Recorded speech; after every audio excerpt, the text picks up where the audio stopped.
So hello everyone and back to our channel Vigyan Institute. हम आ चुके हैं अपने एक और न्यू वीडियो के साथ और आज के वीडियो में हम डिस्कस करने वाले हैं हमारी हिंदी की स्टडी स्ट्रैटेजी। सो एवरीवन, आप में से काफी लोगों ने जो है इंग्लिश के वीडियो को देखा एंड काफी लोगों ने मुझे मैसेज भी किया कि सर इंग्लिश के बारे में तो आपने बता दिया बट हिंदी का क्या। बिकॉज इंग्लिश तो एक बार के लिए हम लोग कर भी लेंगे बट जिनका भी हिंदी है सर हमारे लिए बहुत डिफिकल्ट पड़ रहा है। तो देखो एवरीवन, अगेन मैं बोलूंगा इंग्लिश के लिए मैंने आपको ये बोला था कि इंग्लिश आपका एक ऐसा सब्जेक्ट है जो आपके परसेंटेज डाउन कर सकता है। मैं ये बात हिंदी के लिए नहीं बोलूंगा। देखो, हिंदी आपको पढ़ने में या फिर आपको ऐसा लग रहा है कि आपके लिए बहुत टफ होगा बट रियलिटी ऐसी नहीं है। हिंदी अगर मैं आपके लेसन लेसन और पोएम्स की बात करूं तो वो बुक में बहुत दिखने में हार्ड है बट तो एक्चुअल में आपको हिंदी काफी इजी पेपर आता है एंड काफी ज्यादा रिपीटेटिव पेपर्स होते हैं। ये भी मैं आपको बता दूं, repetitive papers in the sense काफी ज्यादा जो है क्वेश्चंस रिपीट होते हैं। सबसे पहले हम लोग थोड़ा एक एनालाइज करेंगे आपके सिलेबस का। तो अगर आपके सामने देखोगे तो हम लोगों ने ये इंडेक्स रखा है आपका, जहां जहां मैंने ए लिखा है।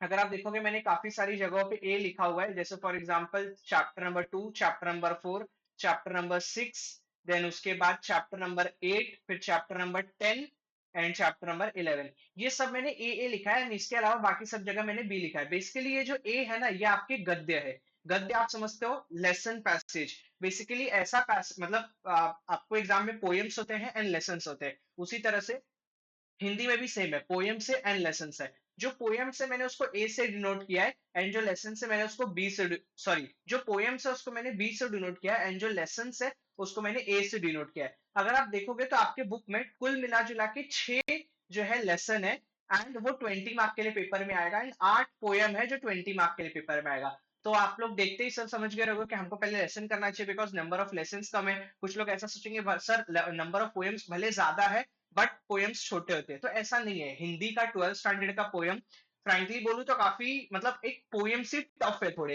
As compare to lessons. Lessons आसान है, पोएम्स थोड़े ज्यादा टफ है। तो कैसे करना है क्या करना है हम उसके ऊपर बात करेंगे।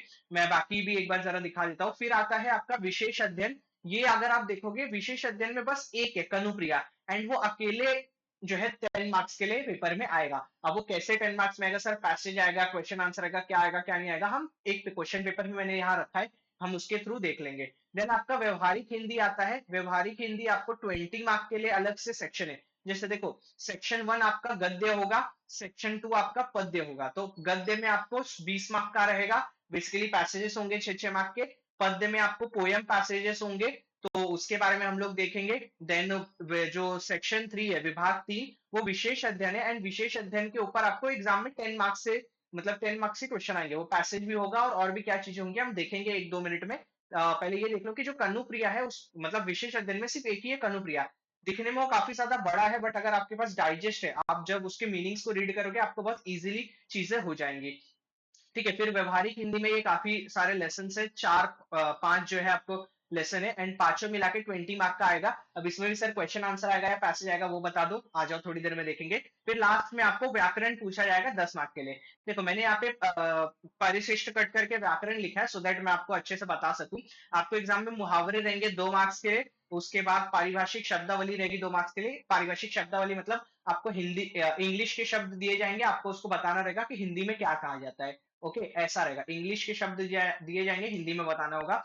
फिर आपको काल रहेगा 2 मार्क के लिए, रस रहेंगे 2 मार्क के लिए, अलंकार होंगे 2 मार्क के लिए। इस तरह से कुल मिला जुला के हिंदी में ग्रामर तो 10 मार्क्स का है। ठीक है, अच्छा सर 10 मार्क्स का ग्रामर जरा क्वेश्चन पेपर में दिखाओ। चलो मैं क्वेश्चन पेपर से ही सीधा दिखाता हूँ आपको। अगर आप देखोगे तो आपका विभाग 5वां जो है, यहाँ पे क्लियरली दिखाई दे रहा है हमको 10 अंक। ठीक है, विभाग 5वां जो है आपको क्लियरली यहाँ पे जो है 10 अंक का दिखाई दे रहा है। अब इसमें देखोगे पहला प्रश्न सॉरी ओ, इसमें आपको क्या बोला गया है, काल परिवर्तन। अगर आप ध्यान से देखोगे तो यहाँ पे काल परिवर्तन है, करना बस कोई दो है एंड 2 मार्क के लिए। ठीक है, एग्जाम में आपको क्वेश्चंस आते हैं 4। अगर आप यहाँ पे ध्यान से देखोगे कि 2 मार्क के लिए है बट क्वेश्चन यहाँ पे कितने हैं, 1, 2, 3, 4। देखो 4 में से बोला 2 करने के लिए, बट मैं आपको ये सजेशन दूंगा ग्रामर में कभी भी आप ऑप्शन सारे अटेम्प्ट करो और ऑप्शन तुरंत कर दो। ऐसा मत करो कि पहले मैं लिखूंगा बाद में अलग से आके लिखूंगा, नहीं, वहीं पे चारों लिख दो। इनकेस आपका कुछ ऊपर नीचे भी होगा तो आपको वो जो है मैनेज हो जाएगा। तो यहाँ पे चारों ही आपको अटेम्प्ट करना है। मैं ये नहीं बोलूंगा कि आप इनमें से 2 ही अटेम्प्ट करो, एग्जाम में आप चारों लिखा करो। देखो काल परिवर्तन 2 मार्क के लिए हो गया। फिर अगर आप देखोगे तो अलंकार पहचान कर उनके नाम लिखिए, यहाँ पे क्लियरली मेंशन्ड है अलंकार पहचान कर। इसमें भी बोला है कोई दो, 2 मार्क के लिए, बट यहाँ पे भी 4 क्वेश्चन दिए हैं। तो अगेन मैं वही सेम बात बोलूंगा, भले आपको 4 क्वेश्चन दिख रहे हैं, आपको बोला गया एनी टू करने, बट आप चारों लिखो। इनकेस अगर कुछ आपका ऊपर नीचे होता है तो वो यहाँ से मैनेजेबल हो जाएगा। देन उसके बाद बात आती है कि रस रस पहचान कर उनके नाम लिखिए। अगर यहाँ पे भी देखोगे तो रस पहचान कर जो है यहाँ पे क्लियरली मेंशन्ड है। इसमें भी कोई दो करना है, 2 मार्क्स के लिए, बट क्वेश्चंस आपको 4 है, तो यहाँ पे मैं वही बोलूंगा कि आपको चारों अटेंड करने हैं। ठीक है। उसके बाद आपका अगर देखोगे तो अर्थ लिखकर उचित वाक्य में प्रयोग कीजिए। बेसिकली मुहावरों की बात हो रही है। देखो मुहावरों लिखा हुआ है, कोई दो, 2 मार्क के लिए। यहाँ भी 4 दिया गया है आपको, एनी टू बोला है, बट मैं बोलूंगा चारों करो। आपको प्रॉपरली यहाँ पे मतलब ऊपर नीचे भी कुछ होगा तो मार्क्स मिल जाएगा। एंड लास्ट में जो है शब्द शुद्ध करके लिखिए। शुद्धिकरण इसमें भी 4 दिया है, एनी टू करना है 2 मार्क के लिए। तो इस तरह से अगर आप ध्यान दोगे, आपका जो व्याकरण है वो 10 मार्क का आता है। अब सवाल ये उठता है, सर आपने ये तो हमको गिनवा दिया और दिखा दिया, प्रॉब्लम ये है कि हम ये करे कहाँ से। देखो एवरीवन, लास्ट का ये करना तो आपके लिए डिफिकल्ट नहीं है, शब्द शुद्धि मतलब वाक्य शुद्ध करके, बिकॉज वो आपके हिंदी के ऊपर है। इसके अलावा जो हाँ, मुहावरे भी मैं बता देता हूँ। मुहावरे देखो, आपका जो टेक्स्ट बुक है, आप अपने हिंदी की 12th स्टैंडर्ड की टेक्स्ट बुक निकालो, उसके ना बैक पेजेस में जाओ, वहां पे ना एक ऐसा पेज है जिसपे बहुत सारे मुहावरे लिखे हैं, उन सभी का अर्थ लिखा है। 99% मैं आपको गारंटी दे रहा हूँ, यहाँ जो 4 मुहावरे रहेंगे वो उसी में से होंगे। ठीक है। तो आपको क्या करना है, बेसिकली वहां जो मुहावरे और उसका अर्थ दिया है ना, उन सभी को रटना है। मैं ये नहीं सॉरी मैं नहीं बोल रहा हूँ कि समझना है, मैं क्लियरली बोल रहा हूँ आपको कि जितने वहां पे मुहावरे और उसका अर्थ दिया है वो रटो। ठीक है। कोई मेरे को ये नहीं बोलेगा कि सर हमने पढ़ा था, एक बार रीड किया था। रीड वीड करने से कुछ नहीं होगा। आपको इज्जत से बैठ के 1 घंटा 2 घंटा, आपको जितना 1-2 घंटा देना है दो, एंड वो सारे मुहावरे रट लो। ये याद रखो, आज अभी कितना 5 तारीख है, यस आज 5 तारीख है। अभी भी आपके पास टाइम है, आप एक दिन दे सकते हो हिंदी के लिए, एंड 6 या 7 तारीख से कंटिन्यूअसली इंग्लिश को स्टार्ट कर सकते हो। लेकिन ये याद रखो कि इसको कैसे करना है। ठीक है। तो मुहावरे रट लो। देखो ये 2 मार्क आपको वहां से आपके हाथ में आ जाएंगे मुहावरे के, अगर आप वो ये रट लोगे तो। एंड ये 2 मार्क आपके भाई खुद के ऊपर है कि आप कितने अच्छी तरह से कर सकते हो। देखो वाक्य शुद्ध करके लिखना मतलब स्पॉट द एरर जो होता था ना, इसमें कहीं ना कहीं आपके कुछ ना कुछ लिखने में गड़बड़ होगा। ठीक है। जैसे कोई अक्षर में मिस्टेक होगा, कोई शब्द की मात्राएं सही नहीं होंगी, तो वो होगा। अब बात आती है सर सबसे डिफिकल्ट, रस पहचानना, फिर अलंकार, एंड फिर आ गया काल परिवर्तन। इन तीनों में काल परिवर्तन में एक बोलूंगा कि थोड़ा इजी होता है एज कंपेयर टू रस और अलंकार। सर लेकिन हमको वो भी नहीं जमता है। देखो एक सिंपल सा इसके लिए आप कर सकते हो। मैं ये नहीं बोलूंगा कि बैठ के भी सीखो, ये करो वो करो, इतना टाइम झाम टाम ये अपने पास करने को नहीं है। बेसिकली क्या करो, आपके पास कहीं ना कोई मटेरियल होगा हिंदी का जिसमें से आप पढ़ते होगे। वो डाइजेस्ट होगा नवनीत का, या फिर मास्टर की होगा, या कुछ ना कुछ होगा। हर चैप्टर के नीचे ना, स्पेसिफिकली अगर मैं बोलूं, तो आपके जो नवनीत का जो डाइजेस्ट है, उसमें ना हर चैप्टर के बाद आपको ग्रामर दिया है, काल परिवर्तन रस अलंकार। जितना जहां जितना दिख रहा है सबका सब एक बार रीड करते जाओ। यहां मैं रटने नहीं आपका बोल रहा हूँ, बट अगर आप 3 से 4 बार जब तक रीड नहीं करोगे ना, आपको ये नहीं समझेगा कि वो क्या था। ठीक है। स्पेशली ये तीनों टॉपिक जो आपका काल परिवर्तन हो गया, अलंकार हो गया, एंड रस हो गया, इन तीनों को जो है आपको क्या करना है, वहां से जो है एकदम दिमाग में बिठा लेना है। सो दैट जितने और पूरे जो मतलब आपके जो पोयम लेसन सारे मिला के जितने करीब करीब 12-13 जो है, वो सब मिला के हर एक के नीचे जो है दिया गया है। तो आपको हर एक के नीचे से वो सब कुछ रीड करना है अच्छी तरह से, सो दैट आपकी वो चीजें जो है बेटर वे से हो सके। देखो अगर ये सारी चीजें अगर आप अच्छे से करोगे तो आपको 10 मार्क्स जो है यहाँ से मिल सकता है। इसके बाद और 4 मार्क्स का मैं आपको जुगाड़ दे रहा हूँ। ये देखो जो मैंने आपको बोला ना कि इंग्लिश के शब्द होंगे, आपको क्या करना पड़ेगा, इसको हिंदी में कन्वर्ट। ये देखो पारिभाषिक शब्द लिखिए, तो ये आपको एग्जाम में 4 मार्क के लिए आएगा। ठीक है। ये आपको एग्जाम में 4 मार्क के लिए आएगा। करना आपको 4 ही है। यहाँ पे देखो ध्यान से लिखा हुआ है एनी फोर, आपको दिए गए हैं 8, आठों के आठों लिखो। आठों के आठों लिखो, कोई तो 4 आपके राइट होंगे। अब बात आती है सर ये याद कहाँ से करें। ये अगेन जहां मैंने जो बोला कि आपको मुहावरे टेक्स्ट बुक के एंड में दिया हुआ है, वहीं पे टेक्स्ट बुक के एंड में जो है इसके भी बहुत सारे मतलब बेसिकली ना 4 सेक्शन में डिवाइड किए हैं। पार्ट ए मतलब ये जो शब्दावली है उसमें ना 4 चीजें दी गई है, मतलब 4 ऐसा कैटेगरी में बटा है। देखो जो लास्ट कैटेगरी है ना, उससे एक क्वेश्चन आएगा। जो सेकंड लास्ट कैटेगरी है उससे एक क्वेश्चन आएगा। जो सेकंड कैटेगरी है उससे 2 क्वेश्चन होंगे। एंड जो फर्स्ट कैटेगरी है जिसमें सबसे ज्यादा जो है शब्दावली है, उसमें से 4 आएंगे। ठीक है। तो अब ये मत कोई करना कि सर मैं पहला कैटेगरी कर लेता हूँ, दूसरा कर लेता हूँ, बाकी छोड़ देता हूँ। नहीं, कभी भी उल्टा करो। पीछे से स्टार्ट करो, चौथा कैटेगरी करो, तीसरा करो, दूसरा करो, फिर पहले पे आओ। ठीक है। इससे आपको बेनिफिट होगा। मैं जितना बोल रहा हूँ उतना करो आंख बंद करके। बहुत टाइम से मैंने ये सोचने के बाद, सब कुछ करने के बाद ही मैं बता रहा हूँ। आप अपना दिमाग लगाओगे, बेमतलब का आपका टाइम वेस्ट होगा। बेटर है पहले फोर्थ कैटेगरी करो जहां से आपका एक आने वाला है, तो एक आपका डन हो जाएगा। देन थर्ड कैटेगरी करो जहां से एक आएगा, फिर सेकंड कैटेगरी करो जहां से दो आएगा। ठीक है, अगर आप ऐसे करोगे ना तो कैसा होगा, फोर्थ थर्ड एंड सेकंड पूरी, क्योंकि उसमें ज्यादा नहीं है, चार चार पांच पांच है, यानी एटलीस्ट आप 15 करके अपना 4 मार्क्स सिक्योर कर लोगे। फिर जो फर्स्ट कैटेगरी है उसमें मतलब मेरे ख्याल से 20-30 है, तो उसको थोड़ा टाइम जाएगा, तो वो भूल भी सकते हो आप। तो इसीलिए उल्टा करोगे ना तो कैसा मतलब आपके मार्क्स कवरेज ज्यादा हो पाएंगे। ठीक है, तो इस तरह से ये करना है। अब आ जाते हैं हम जरा एक बार देख लेते हैं वापस से कि क्या क्या चीजें थी इसमें। देखो मैंने आपको ये बोला कि जो आपका विभाग एक है गद्य, उसमें से 20 मार्क, विभाग दो में से 20 मार्क। अब बात आती है सर विभाग एक जो गद्य है उसमें 20 मार्क में क्या क्या आएगा। देखो ध्यान से, कृति एक 6 मार्क का पैसेज। ठीक है, फिर आ, अभी हम लोग गद्य की बात कर रहे हैं, जो पहला 6 गद्य है जिसमें से आपको करना है, यहाँ पे अगेन एक 6 मार्क का जो है पैसेज है। फिर अगर आप देखोगे ई 6 मार्क और बड़ी ई 2 मार्क। अगर यहाँ पे ध्यान से देखोगे ना, कोई दो, और यहाँ पे क्या बोला है, प्रश्नों के उत्तर लगभग 80 से 100 शब्दों में लिखिए। यानी बेसिकली सर हमको एग्जाम में क्वेश्चन आंसर भी आएगा क्या, एंड वो क्वेश्चन आंसर अगर आएगा तो क्या पैसेज से रिलेटेड होगा। बेटा क्वेश्चन आंसर तो आएगा और 6 मार्क के लिए आएगा, लेकिन वो पैसेज से रिलेटेड नहीं होगा। मतलब सर हमको कैसे करना है, देखो बेसिकली ना आपके हिंदी के जो टेक्स्ट बुक है ना, जितने भी लेसन है, आप क्या करो, जो भी लेसन है उन सभी लेसन के नीचे ना एक्सरसाइज दिया गया है, एंड एक्सरसाइज में काफी सारे क्वेश्चन है। उन सभी क्वेश्चन को आप डाइजेस्ट में से रटो। अगेन मैं बोल रहा हूँ, रीड करने या पढ़ के समझने नहीं बोल रहा हूँ, मैं क्या बोल रहा हूँ क्लियरली, मैं बोल रहा हूँ रटो। बिकॉज जो एक्सरसाइज में दिए गए क्वेश्चन है वही क्वेश्चन एग्जाम में आएंगे, एंड एक्सरसाइज में साइड में जितने क्वेश्चन है सब रट डालो। बिकॉज इसका कारण ये है कि आपके जो स्वमत भी होंगे पैसेजेस के वो भी वहीं से होंगे, एंड जो ये चीजें हैं जो क्वेश्चन आंसर है 6 मार्क के लिए वो भी वहीं से होगा। ठीक है, तो इस तरह से अगर आप ध्यान दोगे, गद्य है 6 लेसन है, 6 में से 6 6 मार्क के दो पैसेज आएंगे। ठीक है सर, 12 मार्क हो गया। फिर 6 मार्क का क्या आ रहा है, क्वेश्चन आंसर हो गया, यानी सर एनी टू करना है 3 3 मार्क के लिए, तो ये 6 मार्क हो गया। तो 6 6 12 18 सर 2 मार्क बचा, उसका क्या, ये देखो, एक वाक्य में उत्तर लिखिए कोई दो, 2 मार्क के लिए 4 क्वेश्चन पूछा गया है। एंड बेसिकली ये क्या है, वन वर्ड आंसर है। ठीक है, ये वन वर्ड आंसर है, आपको सीधा पूछा है, सुदर्शन ने इस लेखक की लेखन परंपरा को आगे बढ़ाया। अब बात आती है कौन सी लेखक की परंपरा को आगे बढ़ाया, उन लेखक का आपको नाम लिखना है। अब वो नाम लिखोगे आपको 1 मार्क्स मिलेगा, नहीं लिखोगे रॉन्ग हो जाएगा, 0 होगा। देखो यहाँ भी 4 दिया है, एनी टू करने बोला, मैं अगेन यही बोलूंगा, जो वन वन वर्ड वाली चीजें हैं जहां पे आपके मार्क्स मिलने के और कटने के दोनों चांसेस होते हैं, वहां पे आप पूरा अटेम्प्ट करो, ऑप्शन वगैरह का नाटक मत देखो।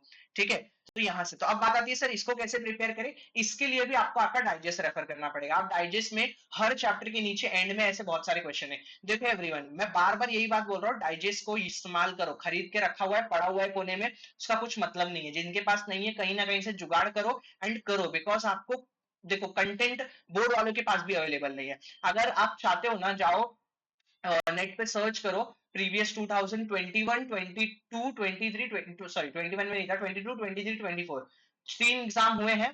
तीनों एग्जाम में फरवरी एंड एक जुलाई जो एग्जाम होता है उसका, जहां जहां पेपर ढूंढोगे करीब 4 से 5 या 6 पेपर आपको मिलेंगे मैक्सिमम। सब में जाके देखोगे ना, बहुत सारे ऐसे क्वेश्चन है जो रिपीट होते हैं, एंड ऐसा एग्जाम मतलब ये चीजें वापस होगी। बिकॉज प्रॉब्लम ये है ना कि कहीं कंटेंट ही नहीं अवेलेबल है हिंदी का। इवन जो आपके टेक्स्ट बुक के नीचे जो क्वेश्चन है बस उतने ही बोर्ड वालों के भी पास है, एंड उसी में से परम्यूटेशन कॉम्बिनेशन लगा के जो है वो लोग बार बार पेपर में डालते हैं। तो इसीलिए आप क्या करो, जितने एक्सरसाइज के नीचे दिए गए हैं आजू बाजू में, टेक्स्ट बुक ही अपना पूरा ये रखो। अब बात आती है सर टेक्स्ट बुक आप बोल रहे हो फिर डाइजेस्ट बोल रहे हो, देखो मैं सिर्फ टेक्स्ट बुक के क्वेश्चन याद करने बोल रहा हूँ। अब आप टेक्स्ट बुक में सिर्फ क्वेश्चन लिखा हुआ है, आंसर तो आपको डाइजेस्ट में मिलेगा। अगर या फिर आप इतने समझदार हो कि आप खुद से आंसर लिख सकते हो, बट वही बात है कि अगर आपको मैं ये बोलता कि खुद से ही आंसर लिख लो तो मैं एग्जाम में लिखने बोल देता। ठीक है, तो बेटर ये है टेक्स्ट बुक के क्वेश्चंस देखो, डाइजेस्ट का इस्तेमाल करो, एंड आप सारे जो है आंसर्स को याद कर लो, सो दैट आपको एग्जाम में अगर आएगा तो आप बेस्ट से बेस्ट लिख सकते हो। देखो बार बार मैं याद करने इसलिए बोल रहा हूँ ना, बिकॉज हिंदी के पेपर में आप बहुत अच्छा स्कोर कर सकते हो। एंड दो लैंग्वेज है सबके पास, इंग्लिश और हिंदी। अब इंग्लिश में थोड़ा 19-20 अगर हो भी जाता है तो भी आप हिंदी का मार्क्स से कंपनसेट करते हो, तब बढ़ा सकते हो आप अपना। ठीक है, तो हिंदी पे थोड़ा ज्यादा फोकस करो, सो दैट आप ये कर लो। ठीक है, गद्य एक पहला हमारा हो गया जिसमें 20 मार्क। एंड अच्छा, मैं ये भी थोड़ी देर बाद बता दूंगा कि पहले आपको क्या पढ़ना है बाद में आपको क्या पढ़ना है, उसके लिए भी आप वेट करो। फिर हम लोग आते हैं पद्य पे। अगर पद्य देखोगे तो 20 अंक का है। अब देखो एग्जाम मतलब आपके टेक्स्ट बुक में आपको टोटल कुल मिला जुला के 8 पोएम्स दिए गए हैं। अब जो 8 पोएम्स है उसको करना ही पड़ेगा आपको, कोई चीजें छोड़ नहीं सकते हो, ठीक है। बिकॉज 8 पोएम में कैसी चीज आती है ये देखो। पहला तो 6 मार्क का आपको पैसेज है। देखो पैसेजेस हो या फिर लेसन हो, पहला क्वेश्चन आपको पैसेज में मिलेगा, लेकिन अगर आप हर जगह देखोगे ना, दूसरा क्वेश्चन समानार्थी। देखो मैं आपको सब, ये लेसन का पैसेज है, इसमें दूसरा क्वेश्चन समानार्थी दिख रहा है आपको। फिर दूसरा जो लेसन का पैसेज है इसमें भी देखो गद्यांश में आएगा विलोम शब्द, विलोम शब्द का मतलब विरुद्धार्थी। फिर पोयम पैसेज पे अगर आप आओगे, ये देखो शब्द उपसर्ग, देखा उपसर्ग। फिर यहाँ पे आओ वापस से देखो वचन, यानी ये जो छोटे वाले जो टॉपिक्स है ना, समानार्थी विरुद्धार्थी लिंग वचन उपसर्ग प्रत्यय, ये जो छोटी छोटी चीजें है ना पैसेजेस में, क्वेश्चन नंबर 2 हमेशा वही आएगा। ठीक है, तो आपको ये छोटी वाली चीजें छोड़ के नहीं जानी है, आपको पता होना चाहिए कि क्या होता है गद विलोम शब्द समानार्थी विरुद्धार्थी, ये सारी चीजें होती क्या है, लिंग पहचानना लिंग बदलना, ये सारी चीजें आपको पता होनी चाहिए। चाहिए तो मैं एक छोटा सा और वीडियो रिकॉर्ड कर दूंगा जिसके अंदर मैं ये वाला जो चीज है ये बता दूंगा कि उपसर्ग प्रत्यय फिर शब्द युग में, ऐसी बहुत सी छोटी छोटी चीजें होती है जो एग्जाम में आती है। अब आपको क्या होता है, आप छोड़ के जाते हो एंड एग्जाम में जब आता है तो आप सर हो जाते बैठते हो कि भाई ये पूछा क्या गया है, जबकि वो आपके हाथ के मार्क्स होते हैं और आप वही गवाते हो। देखो इतना याद रखो, आपको स्वमत पैसेज हो या पोयम हो, दोनों में ही बहुत आसान आता है। क्योंकि पैसेजेस के जो स्वमत आते हैं 12th में, जो भले पोयम का पैसेज हो या फिर लेसन का पैसेज हो, बहुत ही आसान स्वमत आता है। आपके मार्क्स कटने के चांसेस होते हैं हमेशा, जो पहला क्वेश्चन होता है ना एक कृति वाला वो, अरे सर कृति वाले में तो हमेशा हमको फुल मार्क्स मिलते आए, बट यहाँ पे वही प्रॉब्लम है। 12th के हिंदी में जो भले वो लेसन का पैसेज हो पोयम का पैसेज हो, पहला जो कृति वाली चीज है ना वही सबसे टफ आता है। एंड दूसरा वाला तो देखो आपके टैलेंट के ऊपर है कि आपको कितना नॉलेज है उसके अकॉर्डिंग, एंड तीसरा वाला भी सेम। तो इस तरह से आपको करना है, ठीक है। तो अब इसके लिए भी कहां से प्रिपरेशन करना है, सिर्फ और सिर्फ आपका डाइजेस्ट का इस्तेमाल करो। देखो जो चीजें आपको टेक्स्ट बुक में नहीं मिल रही है, विलोम शब्द ये शब्द वो शब्द, हर चैप्टर के नीचे डाइजेस्ट में जो है मतलब जो डाइजेस्ट में जो दिया हुआ है वहां पे बहुत सी चीजें दी गई है। जितना ज्यादा आप कवरेज रखोगे उतना ज्यादा चीजें आपको आएंगी। देखो इतना याद रखो, लोग क्या करते हैं ना, थोड़ा थोड़ा पढ़ के जाते हैं, सोचते हैं हम सब कर लेंगे, बट ऐसा नहीं होता है। आप पूरा पढ़ो, जब आप पूरा पढ़ोगे उनमें से कुछ चीजें पूछेंगे और हो सकता है कि आपको पूरा ना है, बट 80% 85% 90% तो पेपर आपको आता होगा। आप उतना पेपर लिख के आओ, देखो अगर उतना आ रहा है और फुल आप मिल रहे हो तो आप 77 65 अबव तो इजीली जा सकते हो, 70 72 तक भी जा सकते हो। बिकॉज आज ही मैंने एक बच्चे से पेपर सॉल्व करवाया था एंड उसने नॉर्मली सॉल्व किया बोर्ड का पेपर, उसको 72 मार्क्स आए हिंदी में, और मैंने ही चेक करके दिया। तो ऐसा नहीं है कि नहीं आ सकता है, 72 मार्क अगर मैं जिसको पढ़ा रहा हूँ अपने क्लास में वो अगर ला सकता है तो आप लोग भी ला सकते हो। बस वही है कि मुंडी नीचे डालो, चुपचाप से मेहनत करो। अगर आपको लग रहा है कि आपसे नहीं हो रहा है, आपको बहुत प्रॉब्लम हो रहा है, आप छोड़ तो सकते नहीं हो। देखो बोर्ड एग्जाम है, अगर छोड़ने का ऑप्शन होता तो मैं खुद ही बोलता छोड़ दो कुछ मत करो, छोड़ सकते नहीं हो, और आप बेमतलब का बहाना मारोगे तो उसमें टाइम वेस्ट आपका होगा। बेटर ये है मुंडी नीचे करो, चुपचाप से मेहनत करना स्टार्ट करो, अपने आप 100% दो, जितना आप 100% दोगे बाद का बाद में हम लोग देख लेंगे, ठीक है। सो इस तरह से एक 6 मार्क का पोयम पैसेज, फिर अगेन एक 6 मार्क का पोयम पैसेज, यानी दो 6 मार्क के पोयम पैसेज है। फिर सर अगेन एक 6 मार्क, लेकिन ये 6 मार्क का क्या है, रसास्वादन। अब बात आती है सर ये रसास्वादन क्या होता है, एप्रिसिएशन। सर एप्रिसिएशन जैसे इंग्लिश में था वैसे ही क्या, यस सर इंग्लिश में तो पैराग्राफ में था, यहाँ कैसे होगा, यहाँ पैराग्राफ एंड पॉइंट दोनों में ही होगा। ये देखो यहाँ पे आपको ऑप्शन है, देखो आधार पर सच हम नहीं सच सुनने कविता का रसास्वादन कीजिए, मुद्दों के आधार पर 1 2 3 4। पहला वाला मुद्दा अगर आपने करेक्ट लिखा तो 1 मार्क, दूसरा वाला करेक्ट लिखा तो 1 मार्क, तीसरे वाले के लिए 2 मार्क, चौथे वाले के लिए 2 मार्क। तो इस तरह से आपके 6 मार्क के जो है रसास्वादन है। फिर अथवा लिखा है, अथवा मतलब और, यानी या तो आप ये करो या फिर आप ये करो, सॉरी या तो फिर आप ये करो। अब देखो वसंत ऋतु जीवन के सौंदर्य का अनुभव करते हैं, इस कथन का आधार पर सुन रे सखी कविता का रसास्वादन कीजिए। अब देखो ये है पैराग्राफ फॉर्मेट, ये है पॉइंट फॉर्मेट। सर हम लोग कैसे लिखे, फिर क्या करें, देखो दो ऑप्शन है, या तो आप पॉइंट वाला लिखो या तो पैरा वाला लिखो, दोनों में से कोई एक ही लिखना है। सर कौन सा पॉइंट में आएगा कौन सा पैरा में आएगा कैसे पता चलेगा, देखो आज तक मैंने जो नोटिस किया है जितने पेपर हुए हैं, आपका जो पोयम्स है, पोयम के नीचे ना हमेशा रसस्वादन दिया हुआ है। अब जो पोयम के नीचे रसस्वादन है, जिसका पॉइंट में दिया हुआ है उसका एग्जाम में पॉइंट में ही आया है, जिसका पैराग्राफ में दिया है उसका एग्जाम में पैराग्राफ में आया है। जैसे फॉर एग्जांपल आप सुन रहे सखी लेसन में जाओ, सुन रहे सखी के लेसन का जो एक्सरसाइज है वहां पे चेक करो, आपको सेम दिखेगा कि ये सेम क्वेश्चन वहां पे सुन रहे सखी के नीचे लिखा होगा। फिर सेम आप सच हम नहीं सच तुम नहीं के नीचे जाओ और वहां पे भी देखो कि आपको यही 4 पॉइंट लिख के दिखेंगे और वहां पे बोला गया रसस्वादन करो। यानी इससे हमको ये समझाना, जो एक्सरसाइज जो टेक्स्ट बुक है हमारा, पोयम के नीचे एक्सरसाइज में बताया गया है कि किसका किस में करना है। लाइक उस पोयम का मतलब जो भी पोयम्स 8 पोयम है, आपको कौन से पोयम का आपको पैराग्राफ में प्रिपेयर करना है, कौन से पोयम का आपको पॉइंट में प्रिपेयर करना है, ये आपको जो है मतलब पोयम से पता चल जाएगा। अब यहाँ पे कुछ दिमाग ना मतलब एकदम दिमाग वाले बच्चे है, सर हम लोग एक काम करेंगे, हम लोग पूरे 8 लेसन को ढूंढेंगे और देखेंगे कौन से ऐसे लेसन है जिसमें पॉइंट वाले, बिकॉज पॉइंट वाले लिखने में आसान होता है, पॉइंट वाले हम निकाल लेंगे और हम सब सिर्फ पॉइंट वाले याद करके जाएंगे, बिकॉज एग्जाम में तो 2 में से एक ही करना है ना, तो हम सिर्फ पॉइंट वाले याद करके जाते हैं जितने भी लेसन में, थोड़ा हमारा काम भी बच जाएगा और हमको याद भी रहेगा। कर सकते हो आप ऐसा, नो डाउट। बिकॉज अब देखो इसमें थोड़ा लग भी आ जाता है कि अगर ऐसा नहीं हुआ तो क्या, बट आज तक जितना भी पेपर हुआ है उसमें हमेशा ऐसे ही हुआ है कि जिस पोयम के नीचे पॉइंट में था उसका पॉइंट में ही आया, जिस पोयम के नीचे पैराग्राफ में था उसका पैराग्राफ में आया। आप ऐसा कर सकते हो, या तो सारे पैराग्राफ वाले याद कर लो एंड एग्जाम में लिख के आ जाना जिसका भी पूछेंगे, या तो सारे पॉइंट वाले याद कर लो एग्जाम में लिख के आ जाना। ठीक है, तो इस तरह से जो है किया मतलब बताया गया है। मेरा आपको सजेशन ये रहेगा कि पॉइंट वाला याद करके जाओ, बिकॉज मार्क्स मिलने के चांसेस थोड़ा ज्यादा हो जाते हैं। ठीक है, एंड फिर उसके बाद सर 6 6 12 18 हो गया, 2 मार्क का क्या, यहाँ पे भी 2 मार्क का देखो, वन वर्ड आंसर। ठीक है, चतुष्पदी के लक्षण लिखिए और दूसरा इक्वेशन, तो यहाँ पे भी 1 वर्ड। तो सर इसका कैसे प्रिपरेशन, सेम डाइजेस्ट का इस्तेमाल करो, एक्सरसाइज के नीचे चीजें दी गई है। ओके, देखो 4 क्वेश्चन दिया गया है, 1 2 3 4, करना एनी 2 है और 2 मार्क मिलेगा। बट मैंने आपको पहले ही समझाया ये बात कि जितने भी छोटे छोटे जो ऑब्जेक्टिव वाले क्वेश्चन है, भले वहां ऑप्शन दिया है बट आप पूरा अटेम्प्ट करो, छोड़ो मत कुछ भी। फिर आते हैं हम विशेष अध्ययन। सर ये कनुप्रिया विशेष अध्ययन ये क्या 10 मार्क का आपने बताया था, यस। तो 10 मार्क में सर यहाँ का हमको 6 मार्क का पैसेज दिख रहा है, बाकी 4 मार्क का क्या, आओ देखते हैं। देखो 6 मार्क का पैसेज है, पहले कारण लिखिए फिर उचित मिलन जोड़िए। अब इसमें मिलन आपको समझना पड़ेगा, जिसने लेसन पढ़ा उसको समझ जाएगा। फिर एक सहमत, तो 2 2 4 2। फिर सर ये 4 मार्क का दिख रहा है, क्या करना है सर, किसी एक प्रश्न का उत्तर लगभग 80 शब्द में लिखिए और इसके लिए आपको मिलेगा 4 मार्क। यानी एग्जाम में कितने क्वेश्चन आ रहे हैं आपको, 2 क्वेश्चन आ रहे हैं, एंड 2 में से किसी एक का लिखना है आंसर और वो 4 मार्क के लिए आपको लिखना है। सर इसका भी क्या है, हम लोग एक्सरसाइज में जितने क्वेश्चन दिए रट ले क्या, यस। आप जाओ हिंदी का टेक्स्ट बुक खोलो, अनुप्रिया लेसन निकालो, डाइजेस्ट का इस्तेमाल करो, क्वेश्चन टेक्स्ट बुक से देखो और देखो डाइजेस्ट में उसका क्या आंसर है। जितने आंसर दिख रहे हैं सारे लर्न कर लो, एग्जाम में से 2 में से जो भी एक आ जाए उसको जो है आप अच्छी तरह से लिख लो। ये याद रखना, न्यू पेज पे लिखना है, थोड़ा बड़ा लिखना, सो दैट आपको 4 में से 3 तो मिनिमम कैसे ना कैसे मिल ही जाए। ठीक है, एंड उससे रिलेटेबल। देखो लेसन ये हिंदी के ऐसे ना, आप अपनी मर्जी से कुछ नहीं उतार सकते हो, क्वेश्चन आंसर भरे पड़े हैं पूरे पेपर में, लेकिन वो एक मतलब फायदा ये है कि सारे क्वेश्चन आंसर रिपीटेटिव है। लाइक आपको मैं बोल रहा हूँ कि 15 20 आंसर आपके हाथ में है, 15 20 आंसर करके जाओ, उन्हीं में से 5 6 क्वेश्चन आने वाले। अगर आप इतना भी नहीं करोगे तो फिर आपसे होगा नहीं, एंड अगर आप इतना आलस करोगे तो आप स्कोर फिर कैसे ही करोगे। ठीक है, तो ये ध्यान रखो। देखो अगर हम बात करें गद्य विभाग एक गद्य का, वहां पे 6 लेसन है, 20 मार्क का है, 6 6 मार्क के 2 पैसेज है, फिर 6 मार्क का आपका क्वेश्चन आंसर है, फिर 2 मार्क का 1 वर्ड है। तो 20 मार्क गद्य विभाग एक का खत्म होता है, 20 मार्क का विभाग 2 और 10 मार्क का विभाग 3 जो है आपका अनुप्रिया वाला।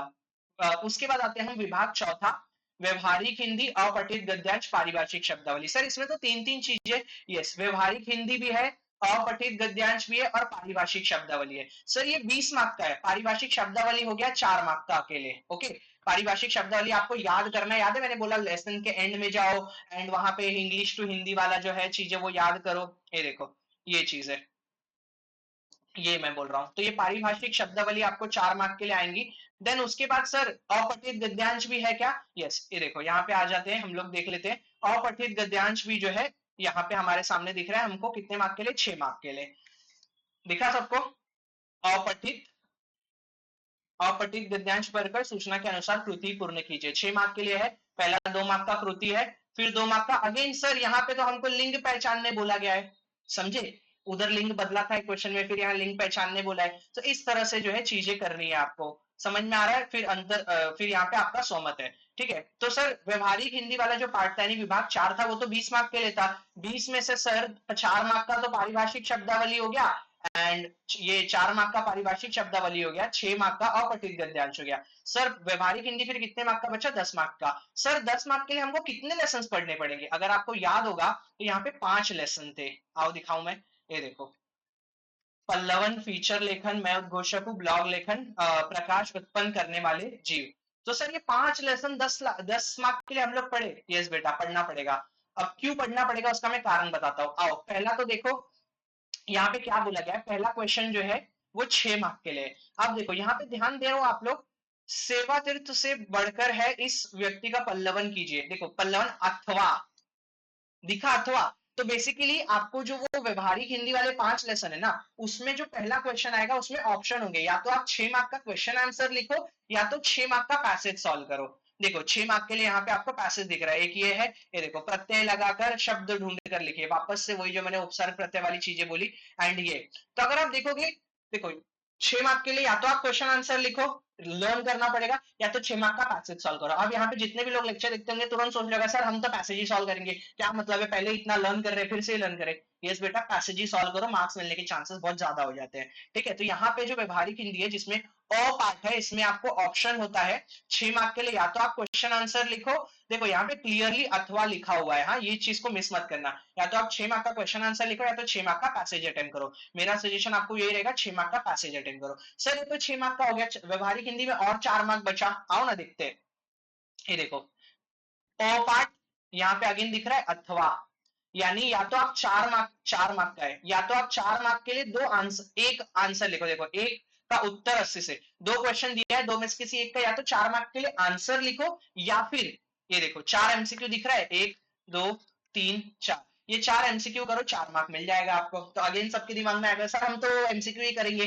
देखो एमसीक्यू में आपको मार्क्स मिल भी सकता है, कट भी सकता है, आपकी मेहनत के ऊपर है। आप डाइजेस्ट में जितने एमसीक्यू ऐसे दिए गए हैं, व्यवहारिक हिंदी में जाओ, जहां जहां जितने एमसीक्यू दिए सब याद कर लो। अगेन मैं बोल रहा हूँ, डाइजेस्ट में जितने दिए हुए हैं वो रिपीट होते हैं एग्जाम में, ऑलरेडी एग्जाम में आए हुए हैं, तो उसको मैं आलस मत करना। तो यहाँ से आपको 4 मार्क। तो अगर आप देखोगे सर व्यवहारिक हिंदी में फिर हम पढ़े क्या, सिंपली जाओ, लेसन रीड करो, लेसन रीड करने के बाद, सॉरी, लेसन रीड करने का तो साइड साइड के क्वेश्चन से रीड कर लो, बस रीड करने बोल रहा हूं मैं। इसमें पहली बार देखो मैं साइड के क्वेश्चन और एक्सरसाइज के क्वेश्चन रीड करने बोल रहा हूं, मैंने अभी तक सब में लर्न करने बोला था।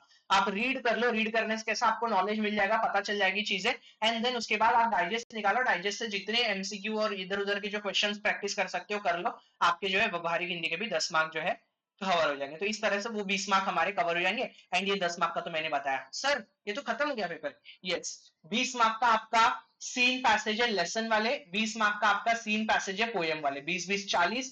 20 मार्क का जो है आपका क्या है, व्यवहारिक हिंदी है। कितना हो गया, 20 20 40 और 50 60, कुछ छूट रहा है क्या? हाँ ओ सॉरी, क्वेश्चन नंबर 1 गद्यांश हो गया 20 मार्क का, पद्यांश हो गया 20 मार्क का, 10 मार्क का वो अपना कनुप्रिया। ठीक है, कनुप्रिया 10 मार्क का हो गया, 20 20 40 और 50 कनुप्रिया। एंड फिर 20 मार्क का आपका क्या, व्यवहारिक हिंदी, अपठित गद्यांश और पारिभाषिक शब्दावली, ये 20 मार्क का। तो 20 20 40 50 60 70 एंड 10 मार्क का ग्रामर। ठीक है, तो इस तरह से आपका पूरा 80 मार्क का पेपर है। अब बात आती है सर ये तो पूरा आपने बता दिया, हम शुरुआत कैसे करें, लाइक हम किस चीज को पढ़ने से शुरू करें, एंड मतलब पहले कौन सी चीज करें बाद में कौन सी चीज करें। तो इस चीज का जो है आप लोग जरा स्क्रीनशॉट मार के रख लो। ठीक है, मैं आपको यहाँ पे मैंने लिख के लाया हूं कि किस चीज को आपको कैसे स्टार्ट करना है। देखो, follow the step for the preparation of Hindi. सबसे पहले क्या करो, व्याकरण उठाओ। देखो स्टेप 1 में मैंने आपको क्लियरली इधर मेंशन किया हुआ है, सबसे पहले आपको क्या करना है, सबसे पहले उठाओ व्याकरण जो है करके खत्म करो। ठीक है, स्टेप 1 आप क्या करोगे, सबसे पहले क्वेश्चन नंबर 5 जो व्याकरण है 10 मार्क का, वो करो। अब व्याकरण कैसे करना है, बेस मैंने पहले भी बताया आपको, जितने भी डाइजेस्ट में आपको लेसन वाइज और पोयम के नीचे जो है जितने पॉइंट्स दिए गए हैं, सबको जो है याद करो, एंड सबको जो है वहां से याद करते जाओ। ठीक है, तो वहां से आपका व्याकरण जो है 10 मार्क का प्रिपेयर हो जाएगा। ठीक है, तो उसके बाद स्टेप 2 क्या है, स्टेप 2 पे आएंगे तो हम क्या करेंगे, फिर व्यवहारिक हिंदी, अपठित गद्यांश एवं पारिभाषिक शब्दावली। सर इनमें भी पहले क्या करें, पहले पारिभाषिक शब्दावली करो, 4 मार्क के लिए एग्जाम में है। अपठित गद्यांश आपको इतना कुछ करने की जरूरत नहीं है, वो इजी रहता है, एग्जाम में हो जाएगा। फिर आ जाओ व्यवहारिक हिंदी। सर व्यवहारिक हिंदी कौन सा, वो पल्लवन याद है जिसमें अंदर 6 मार्क का एक या तो आंसर याद करो या तो 6 मार्क का पैसेज सॉल्व करो, और था फिर वापस से 4 मार्क का या तो आंसर लिखो या तो 4 मार्क का एमसीक्यू करो। यस, तो वही व्यवहारिक हिंदी, और उसमें 5 लेसन है, लेसन्स को रीड करो एंड जो है उसके बाद करो। फिर तो यहाँ से आपका देखो 10 मार्क व्याकरण का डन हो जाएगा, फिर 20 मार्क यहाँ से ये डन हो जाएगा। फिर अब हम आएंगे स्टेप 3 पे, और हम क्वेश्चन नंबर 3 पे जाएंगे, विशेष अध्ययन। कनुप्रिया वाला लेसन याद है? कनुप्रिया जो उसमें बड़ा सा था, उसमें 6 मार्क का जो है एक ये है पैसेज है एंड फिर 4 मार्क का क्वेश्चन आंसर है, तो वो चीजें हमको करनी है। उसके लिए आपको लेसन रीड करने पड़ेंगे। डाइजेस्ट उठाओ, डाइजेस्ट में ना आपको डायरेक्टली मीनिंग्स दिया गया है पूरे लेसन का, तो मीनिंग्स को 2-3 बार रीड करो, क्वेश्चन प्रैक्टिस करो, आपका जो है इजीली ये भी हो जाएगा। फिर इतना होने के बाद देखो 20 ये कवर कर लिया, 10 ये कवर कर लिया, 30, 10 ये कवर कर लिया, 40। अब 40 मार्क का हो गया। अब बचते हैं बाकी के 40 मार्क जो आपके बचे गद्यांश एंड पद्यांश। अब जो है गद्यांश और पद्यांश उठाओ। देखो क्या करना है आपको, पहले गद्यांश उठाओ बाद में पद्यांश पे चलना। एक एक करके गद्यांश को रीड करो। देखो रीड करना बहुत इंपॉर्टेंट है, रीड करो, रीड करने के बाद डाइजेस्ट उठाओ, डाइजेस्ट से सारे जो है क्वेश्चंस डाइजेस्ट उठाओ, साथ में अपना टेक्स्ट बुक रखो, टेक्स्ट बुक के नीचे जितने एक्सरसाइज और आजू बाजू के जितने क्वेश्चन दिए सारे क्वेश्चन को एक एक करके जो है देखो डाइजेस्ट से एंड लर्न करते जाओ डायरेक्ट। मैं रीड करने नहीं बोल रहा हूँ। देखो गद्यांश, पद्यांश और विशेष अध्ययन, ये 3 चीजें हैं जिसमें आपको चीजें लर्न करनी पड़ेगी।